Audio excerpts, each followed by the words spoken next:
Hey, what's going on, everyone? My name is Matt Jarbo. This is $3 Theater, and oh my God, The Predator dropping here in just a little over a week. I don't know about you, but I'm excited. I'm very excited to see this movie. Shane Black is one of my favorite directors, and The Predator is one of my favorite franchises, and the two coming together, well, it looks fantastic. But of course, it can't be without controversy. It can't be without some kind of situation surrounding it that's going to make everyone stop and talk.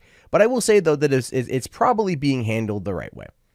And I say probably because I don't know all the details of the story yet. I can only assume that this is the right move, but we'll have to wait and see. Now, it says here that The Predator scene with registered sex offender cut by Fox. Now, before we jump into it here, people, who become registered sex offenders can happen for a multitude of reasons. If you're caught pissing in public, by the way, you have to register as a sex offender. So there's a scale there. It's not a good scale. It's not something anyone should aspire to get on that particular list. However, there's a scale. So let's find out what's going on here. Now, a scene has been cut from 20th Century Fox's upcoming reboot of The Predator after it was discovered that a registered sex offender was among the actors in it. Well, there was a great quote I saw today on Twitter that says, you can't swing a dead baby by the umbilical cord without hitting a registered sex offender in Hollywood. And while that's not entirely true, there are a lot of people in Hollywood who have done very sleazy, terrible things. So, yeah, no one's perfect. Don't get me wrong. No one's perfect, and everyone fucks up every once in a while. But Hollywood has got some pretty serious screw-ups that go under the radar. So, again, not trying to take away from the claims that were made in the list that this gentleman is on, but Hollywood is a bit of a cesspool from time to time. Now, the studio confirmed the decision after a report surfaced in the LA Times on Thursday morning that the film's co-star, Olivia Munn, who shared a scene with the convicted sex offender Steven Wilder Striegel, notified Fox in mid-August about his criminal past. He had served 6 months in jail in 2010 after pleading guilty to risk of injury to a child and enticing a minor by a computer. So he was not doing anything good. It says here that our studio was not aware of Mr. Striegel's background when he was hired. Several weeks ago, when the studio learned the details, his one scene in the film was removed within 24 hours. We were not aware of his background during the casting process due to legal limitations that impede studios from running background checks on actors. Now, of course, there's going to be the argument made here by certain people, why don't you just get around those limitations and run background checks on actors? And ultimately, I'm not against that. I'm not against that at all. We do have a situation, though, in this country, I guess you could call it a stigma in our society, where people who have been convicted and have served jail time, are treated a specific way. You know what I mean? Like they sometimes get overlooked. They get really treated like crap in a lot of places, and they have a hard time finding work. So when it comes to Hollywood, you would figure, given how many celebrities are convicted felons and have gotten very publicly in trouble, that they'd be willing to look the other way in a couple of things. But this, of course, is not something you really want to look the other way on. I'm trying to be as objective as possible in this story. I'm glad it was removed, by the way. The guy's a sex offender. It's for the best, given Olivia Munn and given her place in the Me Too movement. So there's that. Now, the Times says that Striegel was arrested in 2009 amid allegations that he attempted to lure a 14-year-old female into a sexual relationship via the internet. The actor's credits before then included Melrose Place, Days of Our Lives, and Iron Man 3, which is where Shane Black had become friends with him. Well, they shot Iron Man 3 in 2012. He served 6 months in prison in 2010. Then, clearly Shane Black was aware of this.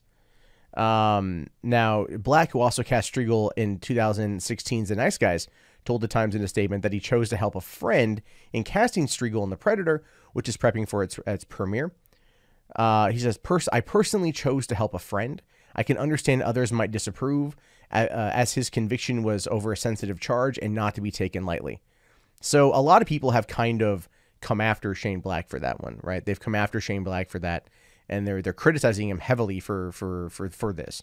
And you can understand where Shane Black is coming from. You can get the idea what he's attempting to talk about here. He's like, look, I'm trying to help a friend get his life back on track. He clearly made mistakes, blah, blah, blah, blah, blah. And that is actually, I think a good thing. I think Shane Black is coming at this from a place of positivity.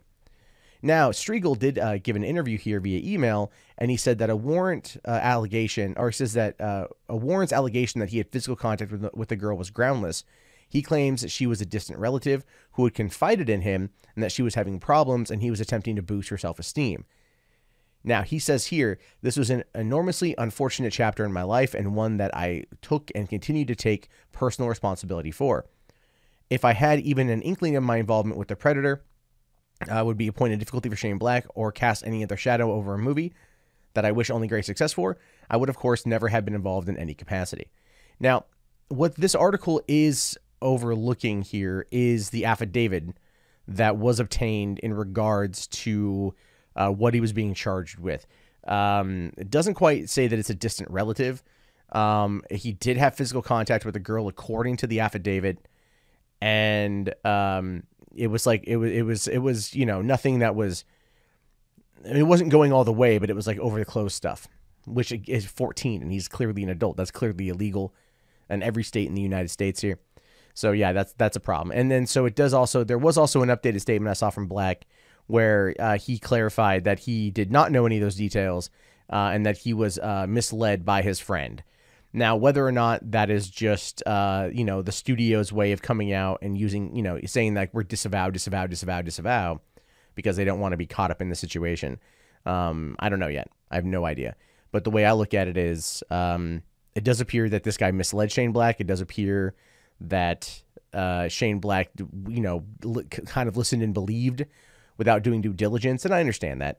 And then at the same time, it's just a bad situation all the way around. But Olivia Munn, actually, her coming out in Me Too. See, the reason why I think this is a bigger deal now, or why it's being talked about now, is the Asia Argento thing.